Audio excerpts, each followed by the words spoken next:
जय हिंद दोस्तों, स्वागत है। तो कंप्यूटर क्लास 1।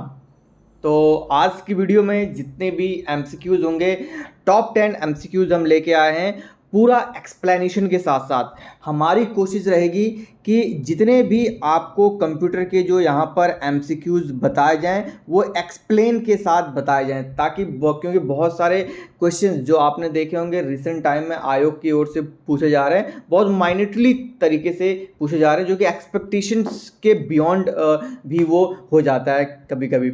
और धीरे धीरे हम ये एमसीक्यू से स्टार्ट करेंगे, फिर कोशिश करेंगे हम चैप्टर वाइज आपको सारी चीज़ें दें, नोट्स वगैरह भी हम देने की कोशिश करेंगे।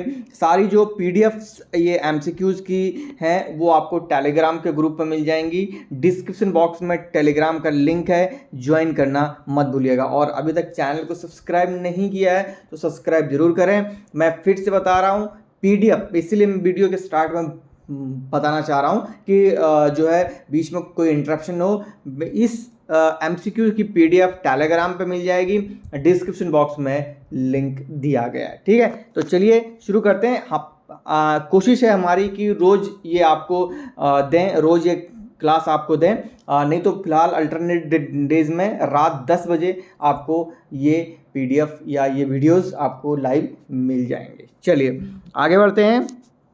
डिटेल सिलेबस का एनालिसिस ऑलरेडी मैंने जो है बताया हुआ है।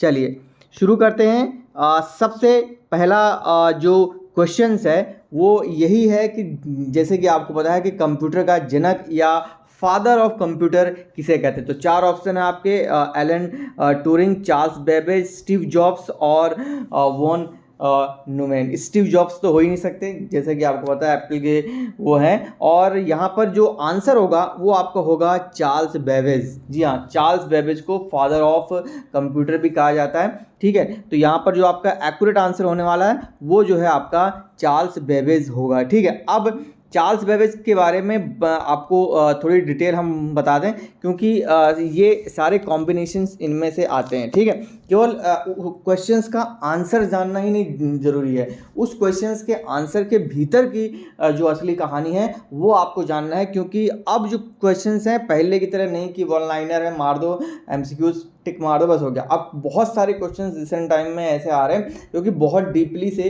पूछा गया है। तो इसमें से आप देख सकते हैं चार्ल्स बेबेज कौन है। चार्ल्स बेबेज जो है 1791 से लेकर आप देख सकते हैं 1871, ये इनकी पूरी लाइफ की जर्नी रही है। जो कि एक अंग्रेज गणितज्ञ और आविष्कार जो है साइंटिस्ट थे। ठीक है, उसके अलावा उन्होंने पहला डिजिटल स्वचालित कंप्यूटर डिज़ाइन करने का श्रेय दिया जाता है, यानी कि जो ऊपर जो हमने आपको क्वेश्चन था, फादर ऑफ जो है कंप्यूटर। ठीक है, चार्ल्स बेबेज का जन्म 26 दिसंबर 1791 को लंदन में हुआ था और वह एक बैंकर थे। ठीक है, ये तो इनकी हिस्ट्री रही, लेकिन मेनली जो इसमें आप देख सकते हैं क्वेश्चन पूछा जाता है कि उन्होंने पहला डिजिटल स्वचालित कंप्यूटर डिज़ाइन करने का श्रेय दिया जाता है, इसीलिए फादर ऑफ।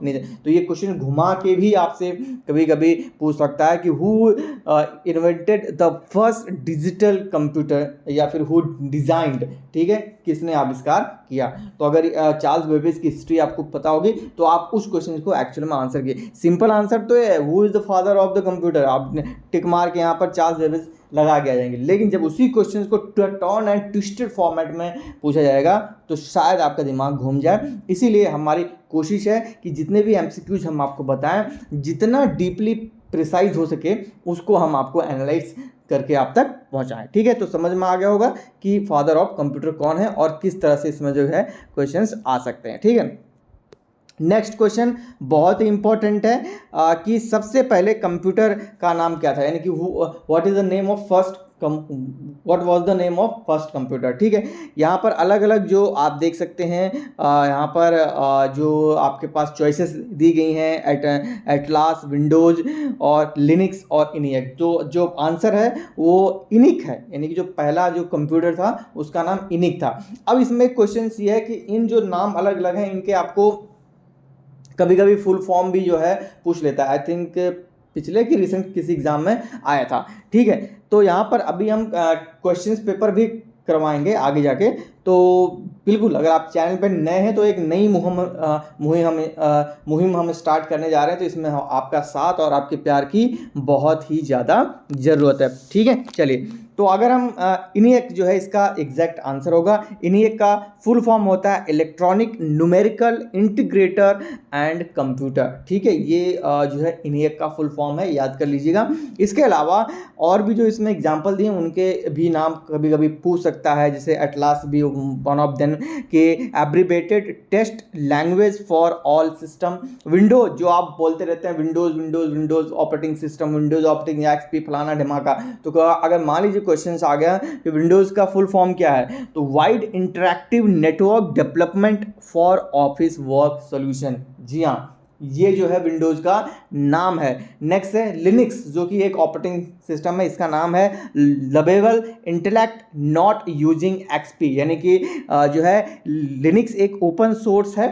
ठीक है, उसको कोई भी उसके कोड्स को यूज कर सकता है। और उसके अलावा इसीलिए क्योंकि इसमें एक्सपी का यूज नहीं होता, एक्सपी मतलब एक्सप्रेशन से आता है। एक्सपी भी माइक्रोसॉफ्ट जो कंपनी है जो ऑपरेटिंग बनाती है, उसका सब जो है विंडोज 92, उसमें एक एक्सपी एक ऑपरेटिंग सिस्टम भी, अगर आपने बहुत सारे, हालांकि अब तो नहीं है, लेकिन अगर आप लेट 90s के किड हैं तो आपने विंडोज एक्सपी ज़रूर यूज किया होगा।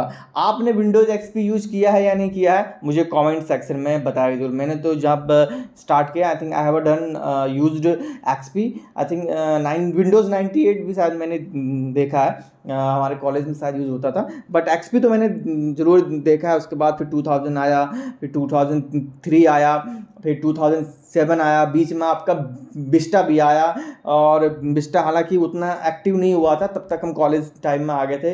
विस्टा हुआ, फिर 2007, 8, 10, उसके बाद फिर तो आते चले गए।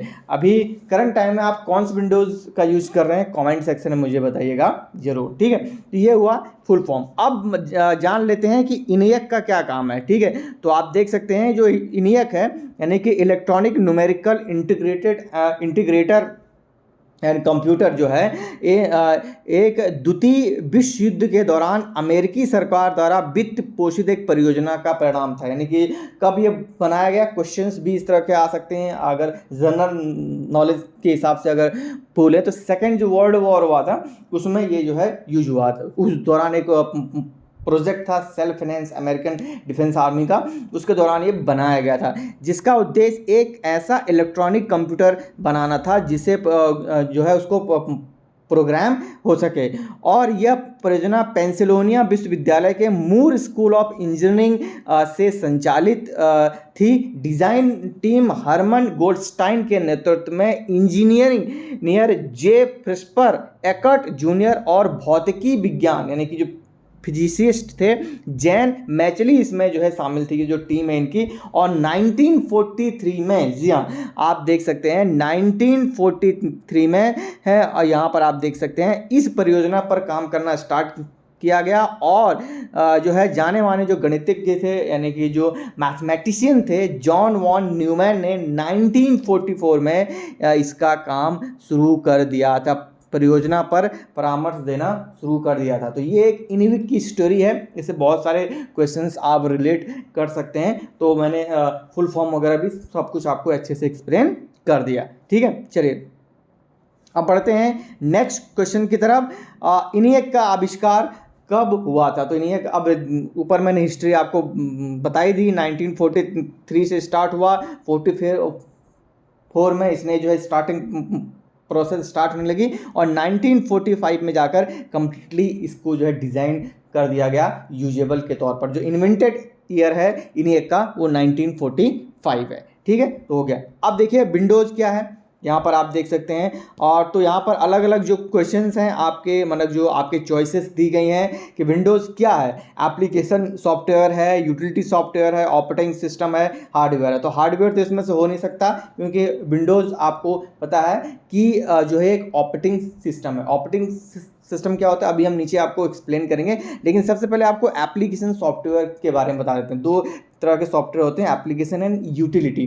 ठीक है, एप्लीकेशन होते हैं जिसे आप यूज करते हैं, जो आपके जिस तरह से आप अभी रिसेंट टाइम में एप्लीकेशन को ऐप्स के तौर पर भी जाना जाता है, जो अपने आप फ़ोन में इस्तेमाल करते हैं, जो आप फ़ोन में इंस्टॉल करते हैं, जैसे वर्ड, एक्सेल, पावर पॉइंट, ये आपके जो है एप्लीकेशन सॉफ्टवेयर हुए, जैसे कि फोटोशॉप, XYZ, जो भी आप पेंट। ठीक है, और यूटिलिटी सॉफ्टवेयर क्या होते हैं, जो उनके अंदर काम करके आपको कुछ एक्स्ट्रा ऑर्डिनरी क्रिएट करके देते हैं, उन्हें आप यूटिलिटी सॉफ्टवेयर के तौर पर जानते हो। ठीक है, चलिए अब बात करते हैं आपके ऑपरेटिंग सिस्टम क्या होता है। ऑपरेटिंग सिस्टम बेसिकली एक प्रोग्राम होता है जो कलेक्टेड जो तमाम अलग अलग जो कंपोनेंट्स होते हैं सॉफ्टवेयर के, उसके अंदर का हिस्सा होता है, जो कि एक कंप्लीट जो सिस्टम है उसको रन करता है। जिस तरह से एक ह्यूमन बॉडी होती है, उसका ऑपरेटिंग सिस्टम पूरा हेड होता है, यानी कि जो आपका ह्यूमन माइंड होता है उसे ऑपरेटिंग सिस्टम के तौर पर आप ले सकते हो। और जो हमारा फेस होता है वो डिस्प्ले होता है, जैसे सिस्टम लैपटॉप या फिर आपके जो कंप्यूटर होगा उसमें आपका जो डिस्प्ले होता है वो आपका फेस हो गया, उसके अंदर का जो सॉफ्टवेयर होगा आपका माइंड होगा। इस तरह से आप इसको समझ सकते हैं। तो ऑपरेटिंग सिस्टम क्या होता है, प्रोग्राम होता है जो कि कंपोनेंट होता है हार्डवेयर एंड सॉफ्टवेयर को, जो कंपोनेंट नहीं, वो मैनेज करता है हार्डवेयर और सॉफ्टवेयर को। ठीक, क्योंकि कंप्यूटर जो है हार्डवेयर और सॉफ्टवेयर जो आपके अंदर ये इंस्टॉल होते हैं, और हार्डवेयर आपकी हड्डी हो गई। ठीक है, इस तरह से कंप्यूटर के जरूरी कामों के लिए ये जो है रिस्पॉन्सिबल होता है, जैसे कि इसे चालू करना, बंद करना, फाइलों को मैनेज करना, ऑपरेट करना, क्या क्या इससे निकलवाना है, इनपुट करना, क्या क्या इसको चाहिए आउटपुट, यानी कि जिस तरह से अब इनपुट, जैसे मान लीजिए कोई एक डॉक्यूमेंट है उसको हमको प्रिंट देना, तो कमांड देते हैं, कमांड के थ्रू वो सॉफ्टवेयर काम करता है, हार्डवेयर के थ्रू वो जो है बाहर आता है। तो उस सारी चीज़ को, यानी कि इनपुट देने और उसको प्रिंट से बाहर निकालने तक की जो पूरी प्रोसेस होती है, वो आपका ऑपरेटिंग सिस्टम ही एग्जीक्यूट करता है। यानी जो एग्जैक्ट वर्ड कंप्यूटर में इस्तेमाल होता है वो होता है आपका एग्जीक्यूट। ठीक है, इसीलिए जब भी आप कंप्यूटर की कोई फाइल इंस्टॉल करते हो तो .exe का इस्तेमाल होता है, यानी कि एग्जीक्यूशन। ठीक है, अलग अलग एग्जीक्यूशन और एग्जीक्यूट। चलिए, इसीलिए आप देख सकते हैं और भी इसमें जो है ऑपरेटिंग सिस्टम के काम होते हैं, तो इसको आप पढ़ सकते हैं। अच्छा, इसको मल्टीटास्किंग, जो प्रोसेसिंग होती हैं, डेस्कटॉप कंप्यूटर और माइक्रोसॉफ्ट विंडोज़, यानी कि जो माइक्रोसॉफ्ट कंपनी है उसी का ये विंडोज़ है, यानी कि इसको आप अलग अलग फॉर्मेट में कर सकते हैं। ठीक है, तो इसको आप पढ़ लीजिएगा। इसीलिए हमने इसीलिए मैंने आपसे कहा ये केवल MCQ ही नहीं है, ये केवल MCQ ही नहीं है, ये एक तरह की क्लासेस भी है आपकी।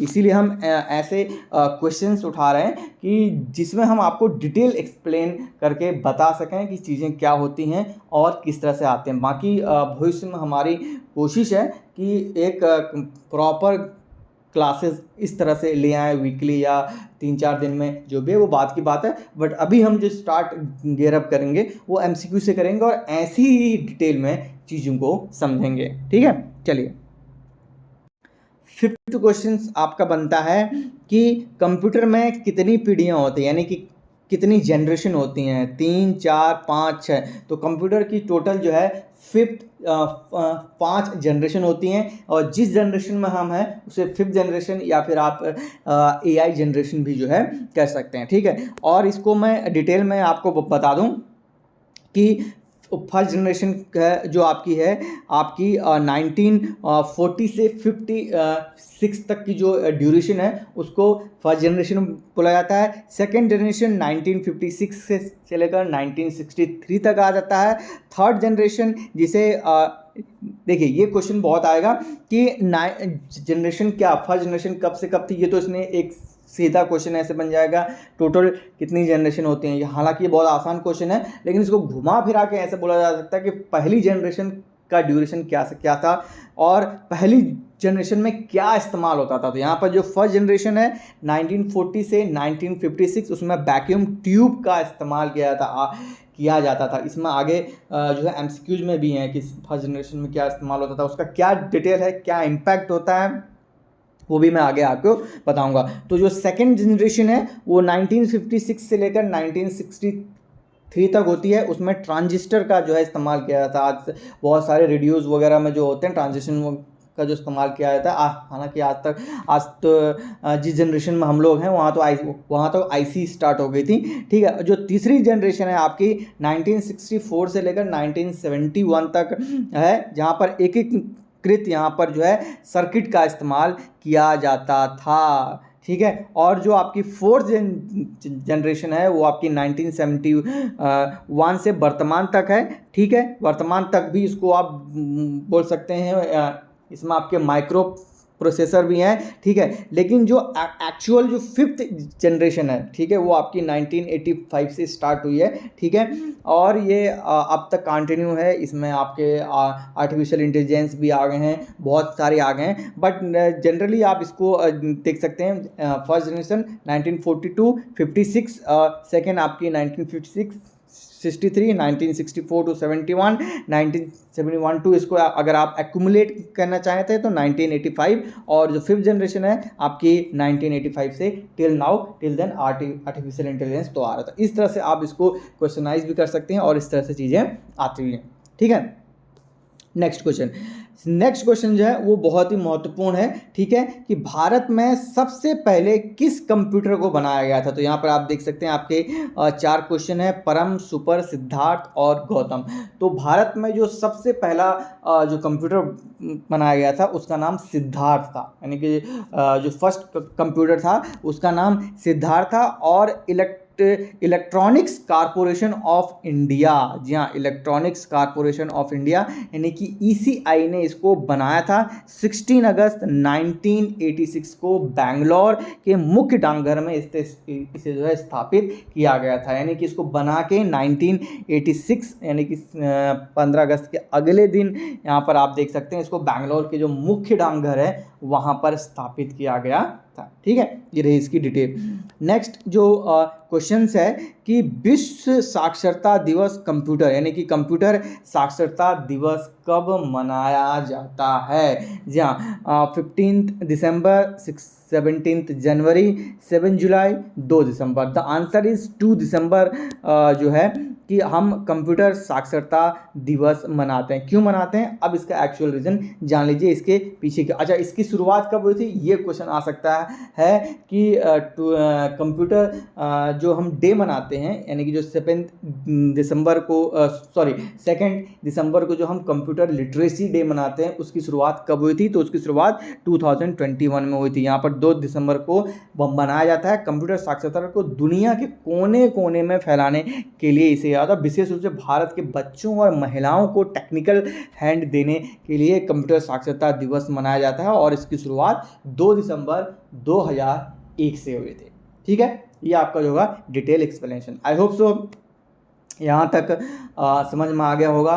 कोई डाउट्स होगा या फिर कोई आपके क्वेश्चंस हैं जिसके ऊपर आप डिटेल एक्सप्लेनेशन चाहते हैं तो कमेंट में ज़रूर छोड़िएगा। नेक्स्ट टाइम हो सकेगा हम उसको आपके कमेंट्स वाले क्वेश्चंस को भी पिक आउट करने की कोशिश करेंगे। पीडीएफ फिर से बोल रहा हूँ, हालांकि मैं रिपीट नहीं करना चाहता था क्योंकि बहुत सारे कैंडिडेट्स पीडीएफ मांगेंगे। तो डिस्क्रिप्शन बॉक्स में टेलीग्राम का लिंक है, ज्वाइन कीजिए। आपको जितनी भी कंप्यूटर की क्लासेस होंगी, जी हाँ, जितनी भी कंप्यूटर की क्लासेस होंगी सभी की पीडीएफ वहीं पर आपको मिलेगी और कुछ एक्स्ट्रा चीज़ भी वहाँ पर हम कंप्यूटर से रिलेटेड जो है आपको देंगे, स्टडी मटेरियल भी देंगे। हालांकि बहुत सारी चीज़ें हम उस चैनल पे अपलोड करते रहते हैं जो कि सभी स्टडी से रिलेट होती है और इम्पॉर्टेंट भी आपके लिए हो सकते हैं। चलिए आगे बढ़ते हैं। नेक्स्ट क्वेश्चन जो भी है आपका वो भी महत्वपूर्ण है, जो मैंने ऊपर आपको बताया था कि आने वाला है। कंप्यूटर की पहली पीढ़ी में निम्न में से किसका प्रयोग किया जाता था, यानी कि जो फर्स्ट जनरेशन है उसमें किसका इस्तेमाल होता था। आईसी का इस्तेमाल होता था, नहीं होता था। वो आपकी थर्ड जनरेशन के बाद स्टार्ट हुई। ट्रांजिस्टर नहीं होता था। सेकेंड में वैक्यूम ट्यूब आपकी, जी हाँ, वैक्यूम ट्यूब आंसर। माइक्रोसॉफ्ट आपका माइक्रो जो प्रोसेसर होता है एमपी से मुझे याद आया जब हम अपने ग्रेजुएशन के दौरान थे, एक अच्छी सी स्टोरी मुझे याद आ गई। तो एमपी माइक्रो प्रोसेसर डिजिटलाइजेशन का एक अलग चैप्टर होता है, और इतना एक कॉम्प्लिकेटेड है और इतना ईजीएस्ट भी है ना। अगर कोई एक अच्छा टीचर मिल जाए आपको, तो हमारे जो सर थे वो आई थिंक IIT इलाहाबाद में वो पढ़ाते थे, तो हमारे यहाँ गेस्ट के तौर पर आते, तो इतना अच्छे से वो समझाते थे, मतलब ऐसा लगता था कि MP इज़ द वन, मतलब कि आप अपने हाथ से उस चीज़ को डिज़ाइन कर सकते हो। तो पढ़ाने वाले में भी बहुत सारी चीज़ें ऐसी होती हैं, अगर उसका एक्सप्लेनेशन बताने का तरीका ईजीएस्ट होता है, तो काफ़ी चीज़ें जो काफ़ी कॉम्प्लिकेटेड लगती हैं बुक में, जब वो बुक से बाहर आती हैं तो ईजी आता है। तो MP जो होता है बहुत ही अच्छा टॉपिक है, इसे आप कभी डिटेल में पढ़िएगा। हालांकि अगर आप IT फील्ड से होंगे तो आपको ये अच्छे से समझ में आ जाएगा, ठीक है। बाकी ऐसी तो फर्स्ट जो जनरेशन है इसमें जो है आपकी ये आप देख सकते हैं वैक्यूम ट्यूब का इस्तेमाल होता था, ठीक है।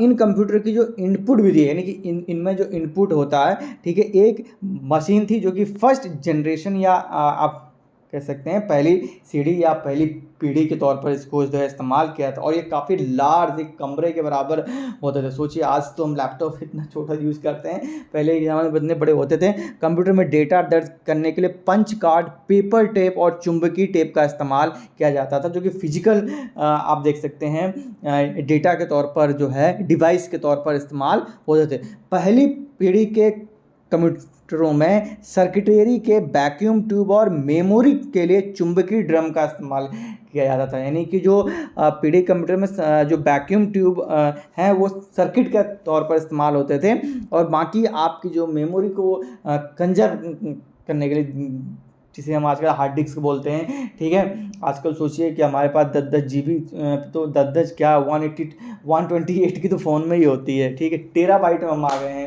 लैपटॉप्स वगैरह में, डेस्कटॉप वगैरह में, ठीक है।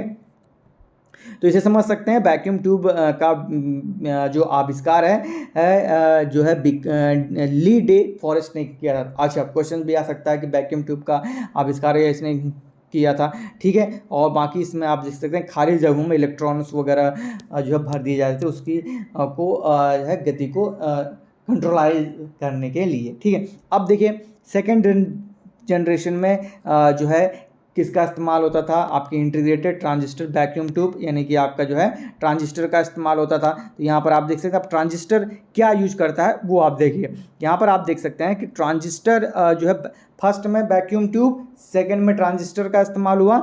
सिस्टम की पहली पीढ़ी के बाद जो है ये जो बहुत, जैसे मैंने आपको बताया, कभी आप गूगल करिएगा फर्स्ट जनरेशन ऑफ कंप्यूटर, तो देखेंगे कमरे के बराबर होता है। तो कमरे के हिसाब से हैं, तो उसी हिसाब से उनका जो है डेटा स्टोरेज, बहुत सारी चीज़ें, उसी को कम करने के लिए आपकी जो है सेकेंड जनरेशन में ट्रांजिस्टर का इस्तेमाल किया गया, जिससे एक्यूरेसी ज़्यादा हुई, ठीक है। छोटा था, तेज़ था, ज़्यादा कुशल था, स्किलफुल था, और वैक्यूम ट्यूब की तुलना में ज़्यादा रिलायबल था, जो मैं आपको बोल रहा था एक्यूरेसी, ठीक है। जैसे जैसे हम कंप्यूटर की जनरेशन में आगे बढ़ते गए, एक्यूरेसी डेटा की जो है वो बढ़ती रही। आजकल आपने देखा होगा AI आया हुआ है, आर्टिफिशियल इंटेलिजेंस। हालांकि AI का इस्तेमाल मुझे लगा है जो आना स्टार्ट हो गया था 2010 के ऑनवर्ड्स, जो है धीरे धीरे तमाम और जो कंप्यूटर लैंग्वेजेस आनी स्टार्ट हो गई थी, वहीं से जो है चीज़ें होनी आई थी। आई थिंक मेरे को याद है हमारा एक प्रोजेक्ट था, उसमें जो है AI के ऊपर हमने जो है वो प्रोजेक्ट बनाया था। तो बहुत सारी चीज़ें AI की स्टार्टिंग बहुत पहले से होने लगी थी,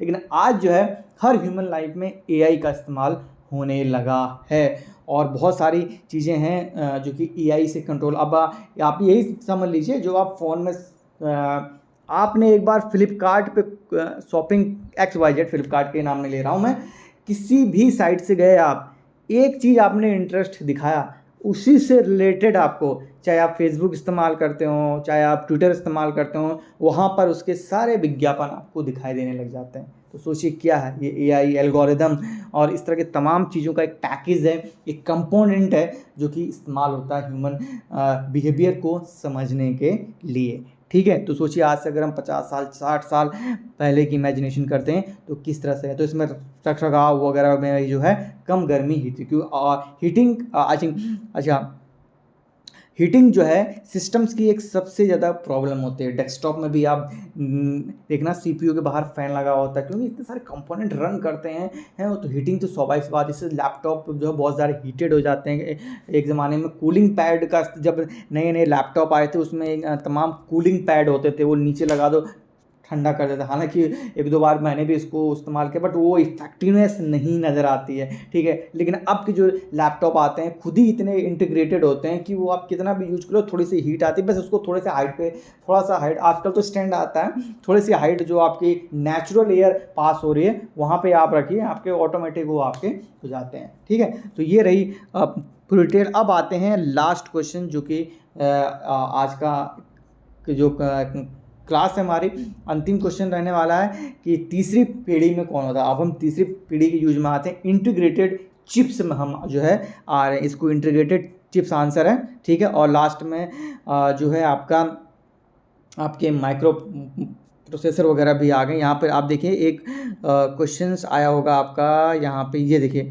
ठीक है। यहाँ पर फोर्थ जो जनरेशन है उसमें माइक्रो, यहाँ पर फर्स्ट में वैक्यूम ट्यूब, सेकेंड में आपके ट्रांजिशन, थर्ड में आपके जो है इंटीग्रेटेड सर्किट यानी कि आईसी, फोर्थ में आपके माइक्रो प्रोसेसर, और जो पांचवी है वो स्वाभाविक सी बात है आपकी एआई इस्तेमाल हो रही है, ठीक है। तो यहाँ पर आप देख सकते हैं माइक्रो प्रोसेसर,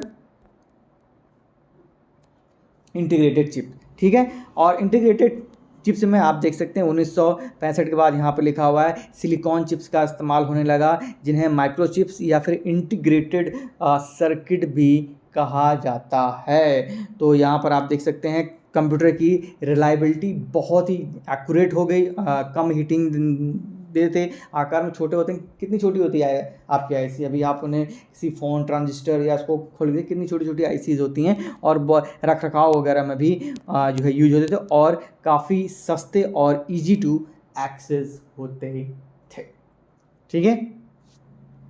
तो गाइज ये रही आज की हमारी क्लास फर्स्ट।